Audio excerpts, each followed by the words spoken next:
Hi, I'm Dan Brunton. Welcome to the ConneXion podcast series. Today we are sitting with Eduardo Posada, who is the Chief Executive Officer of the leading Mexican packaging group, Grupo Gondi. Eduardo, welcome. Thank you for joining us today. And maybe we could start off today's session with a little bit of an overview as to how the Mexican economy has been performing over the last year or so and some of the impacts that the COVID crisis has had. Hi, Dan. Well, thank you for having me. It's a pleasure to be with you guys. Well, it's been tough. It's been a tough ride. Since 2019, Mexico was growing very slow at almost zero. And now with COVID, the expectation of growth for this year is that there'll be a decrease of close to 10% in GDP. That really is very tough. The second quarter of this year saw most of industry paralyzed. Only essential industries and those by almost decree could function. So, that really stopped the economy in its tracks. And during the second quarter of this year, Mexico lost close to 12 million jobs in a country where poverty is over 50%. In a country where we should be growing around 5% a year in order to be able to create enough formal jobs that will produce into better domestic factors in public consumption, in private consumption, in things that the economy needs to grow. And we have a beautiful demographic bonus that is being wasted through this situation. So, it's been a tough year. And as I said, the effects on main industry, the effects on growth, the effects on employment, the effects on taxation, the effects on many things are still to be seen. Of the 12 million jobs lost, maybe we have recovered 2/3, that's what they say. But still, there's a loss of over 4.5 million jobs in the economy, which is tough in a country like this. So, Eduardo, let's focus a little bit on Grupo Gondi, because obviously in the corrugated packaging sector, it's obviously a relatively robust industry, particularly if you're servicing food and drink and pharmaceuticals. So, how has Grupo Gondi handled this situation with such dramatic downturns in the local economy? Well, it's been quite a challenge.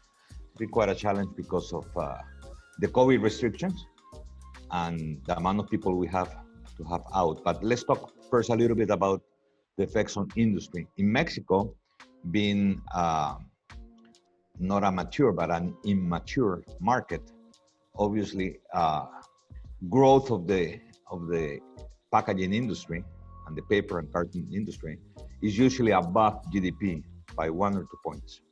So usually, if you look at the last 10 years, we've grown above 5% a year, which is great in terms of industry terms, okay?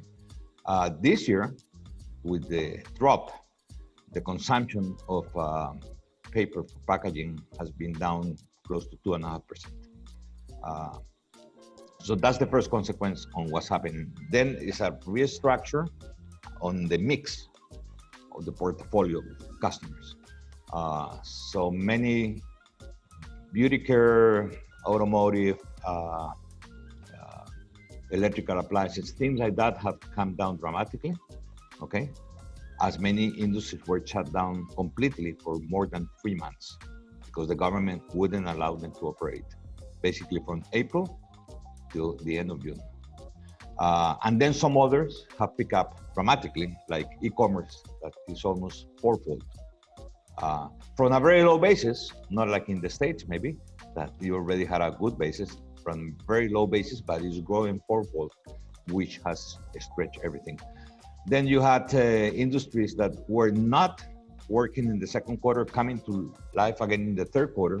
So suddenly you have a surge of demand on the packaging sector, which is fantastic. That's the kind of problems you want to deal with.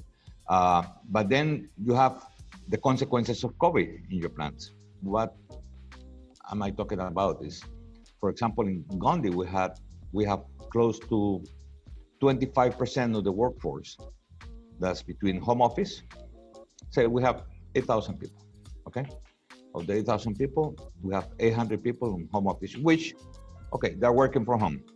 That's new in Mexico, actually. It's not a common practice like in other countries. And it's a good thing to be able to be living with, because in the future, I think we can accommodate in between being at the office and home office in some of the activities. But the plants are working. So you have 100 people in home office, then we have close to 800 people at home for the last 6 months, fully paid, because there are people on the high risk groups, people with hypertension, pregnant women, etc. So those people are just beginning to come back in October. In the states that are going back to yellow, most of the states in Mexico are in orange, and that's red, orange, yellow, and green, depending on the status of the COVID situation. And that's a federal traffic light, let's put it that way. So you have to abide by it. And then you have around 200 to 300 people who are always going home just for precaution, because someone came out positive, and then the whole production line is separated from the rest of the plant. We have very strict protocols at the plants. We have medical teams since the beginning of the pandemic. We had taken a lot of precautions, very strict protocols, well and above what the government calls for. We instituted private transportation for everyone, so people didn't have to take the public system. I mean, all around, Gondi has spent close to $6 million in additional COVID costs in the 7 months of the pandemic. And Eduardo, the business has been very well invested over the last 3 or 4 years in terms of installation of the latest, most modern equipment. Do you feel that having the situation where you have fewer people in the factory, you've still been able to keep up with demand because of the new technology that you've been employing? That has helped a lot. But now we have been hiring people all around to try to fill those positions because of the surge in demand. As I said, industries that were completely locked down for 3 months, they're recovering inventories, distribution lines, everything. Exports have picked up in some businesses. Beer has come up dramatically, which for us is very important. So, I mean, we are in a very high demand period now, and we have to fill some positions with outside hire, waiting for the operators to come back. Some well-trained people for years that make a difference. So that's a challenge in COVID times. And that's on the operating side. I mean, the other big challenge is finishing the project of the paper mill. So, I mean, all around it's been hell of a year. I love it because of the challenge, but I mean, I think people are strained to the limit. I mean, it's been very challenging. Very challenging. And Eduardo, you mentioned that it's been a very busy year for you with the new mill. Please give us an update on the progress. So you're producing paper now? I wish. There's nothing else I would like more. No, we are late. We are late because COVID, obviously, we had to stop activities for 3 months. Almost all activities in the building, on the construction site. We kept some activities inside the paper mill building, fitting equipment, finish installations and things. But I mean, it's not that you stop one date and then you restart a project like that. It's like a huge grinding wheel that when you stop and then you start again, it's challenging. And then you have all the restrictions, traveling restrictions, all the technicians going back to Germany, to Sweden, to Brazil, to Italy, to whatever, coming back, having to cope with quarantines and exams, having to cope with all the protocols to be able to come back to work. So, I mean, to get all that moving has been quite a challenge. We are commissioning now, so the paper machine is installed. We're still working on the ice out areas, on the roads, and putting in the railways and things like that. But I mean, the paper machine is installed. They're commissioning the stock prep now, and we'll be commissioning the paper machine in the next 3 weeks. So the target is to have paper in reel end of October, worst case, first week in November, and then we'll be, finishing the rewinder. You know, it's a challenge always, the rewinder. It'll take a couple of weeks to get things going, but by mid-November, we should be producing good paper. This is going to be a game changer in the market because this is a state-of-the-art mill, or it's a Foyt machine all the way from the stock prep to rewinder. All the equipment is new. The machine is going to be able to produce lightweight containerboard. It'll be from 80 grams to 250 grams per square meter. So that's a game changer. That will provide us with a good tool, not only to be able to attack what's coming in the market in terms of lower carbon footprint, lower weights, but also to be able to be fully integrated again, go from being short in paper, it has been terrible in the last few months, to be long on paper, but to be able to export paper. So, I mean, it's a very good thing for Gondi. Will be over 1 million tons of paper a year, metric tons. So the company is really structuring well, not only as is today with all the investments we have made in the past few years in conversion, in pre-printing, in digital printing, in many things, but now with the paper we fully integrate again, and it gives us a solid backbone to be able to look forward to what comes in 2021 to 2024. And Eduardo, what has been the feedback from your customers, you know, the bigger brand owners? Because you've been very active in investing in leading edge technology, whether it's the Lander nanographic printing machine for the litho printing, effectively the replacements there, the paper mill, you put in new corrugators. How are your customers reacting to this massive period of investment from you? Well, they're very happy with that because, I mean, we've been able to provide the quality, the quantity, and above all, the service. I mean, the capacity Gondi has to react to market changes.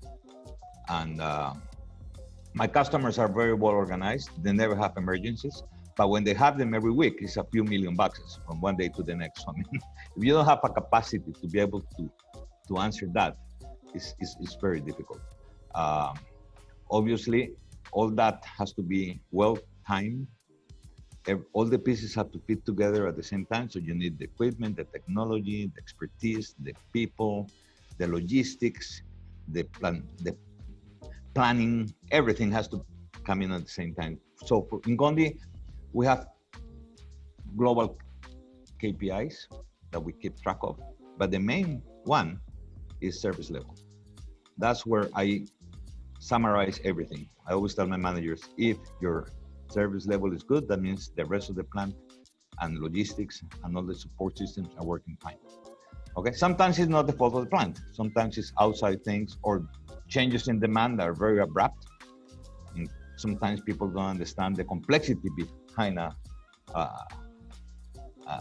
box, which seems to be a simple product, but it's a very complex process to be able to deliver it on time. So those are strains that are put on the system. But I would say that we're proud to have probably the best capacity to react to demand changes and to be able to supply our customers with not only quantity but quality, fine printing, beautiful boxes that go to where the consumer can differentiate the product, and to be able to produce commodity boxes in large volumes too. So I would say we're well positioned in that. There's always an opportunity to improve, and we have to be humble every day of our lives, not to be happy with what we have got so far, but where we want to go in the next step. But we're happy. Now, Eduardo, with your international view, being CEO of one of the largest producers in Mexico, you're obviously very aware of all of the big pushes that the brand owners are looking for, whether it's sustainability, whether it's lightweighting. These are things that you touched on when you were talking about the reason behind the development of the paper mill. But what are some of the big trends that you feel are going to be impacting not just Mexico, but maybe the Latin American market in general over the coming 2 to 3 years? Well, I think there are quite a few. I mean, one that's always on the table, that's scarcely mentioned, is competitiveness. I think people and industries are going to be pushing very hard for competitive, in this case, packaging. And by competitive, I mean has to be a good cost box, it has to be well-made box, right? It has to be delivered on time. So that's really the name of the game. And we have to be competitive, and we have to drive for be in top 15% of all KPIs in the industry. And that's something easier said than done. That takes training, that takes bringing people in, retaining talent. And the bigger the company is, the more complicated it is. And in the last 10 years, we have absorbed quite a few number of companies that we have acquired. And we have absorbed the joint venture with WestRock too since 2016, which has been very successful. But I mean, it's a lot to take in the culture of the company when you had a strong position with 5 companies 10 years ago. And those 5 plants, I don't even have to go there that often because those 5 are so solid in the Gondi system that it's not taking time away from management. But the new ones take a lot of time from management. We may have added good things, new things, but blending the whole culture into these plants is quite a challenge. So I think people are going to look for cost competitiveness, going to look for high quality, definitely lower basis weights, because I think there's a lot of waste in the system. Sometimes because the customers is used to buy the same box for 20 years. So maybe the box needs BCP and there is still have a Mullen spec. And we have to take the product to them. We are the ones who have to tell the customer, this box will run well. Let me test it. Let me do this. Sometimes there are issues with that, but I think we have to be more forceful. We have to work harder on R&D, on product development, on product innovation. We're strengthening our systems in both innovation, product development, both in boxes and in paper, engineering, box engineering. So I mean, we're really strengthening that because I think those are the areas that are going to come about. And this will come with digitalization, this will come with personalized packaging. So you have 2 wells, the well of the huge volumes that are running more and more premium boxes, which is challenging. You have to invest a lot to be able to answer to those challenges. Millions and millions of nice 6-color boxes or 8-color boxes that before used to be just common 2-color boxes. Now the market, we have seen a lot of that. More and more people demanding high quality printing in the boxes. So, and on the other side, you have to be able to close the loop and give those same companies the capacity to do promotions, the capacity to go into new developments, new products, personalized packaging. So digital is coming in. Landa has been running well here in Monterrey. We have 3 digital printers already in the company, 1 Landa and 2 other. So I mean, we have all the bells and whistles. The thing here is to be able to balance all that, to get the most out of it, to be able to satisfy what the market is going to ask. And of course, that also then generates its own issues in terms of when you start talking about shorter runs, personalization, then for you it becomes a logistical nightmare as well in terms of delivering small quantities, small packets, etc. surely some of the smaller producers in Mexico are going to struggle if they haven't got the software systems in place. Yeah, there's a lot of small shops that do specialized packaging at a certain cost. And before it was almost impossible for us. I mean, and even when we serve big customers, they always have a share of small runs and things that no one wants. But you have to take the whole package. You have to give your customer a complete service. You cannot say, I'll pick the high volume ones and the rest, do whatever you want. So that's why we have digital printing, and now with the Landa nanographic technology as a big game changer because of the substrates can be used in the Landa machine. So we have digital. Then we have offset, okay? And then we have preprint, and then we have gravure. So I mean, all these systems will accommodate different runs and different volumes to the technology, but keeping the same quality. That's the name of the game, because if you just want to run a digital box that can produce the same quality than a new offset press, then you're in trouble. For higher runs, we have gravure, and we have the preprinters that can do 8 colors plus 2 varnishes, and those produce high volumes. And we have 80% of the capacity of preprint in Mexico is in the Gondi plants. So I think we have all the toys to be able to do that. And then you have the post-print. And then you have the normal flexo folder gluers and the folder rotary die cutters with 3 or 4 colors. So you have the whole mix to run specialty boxes.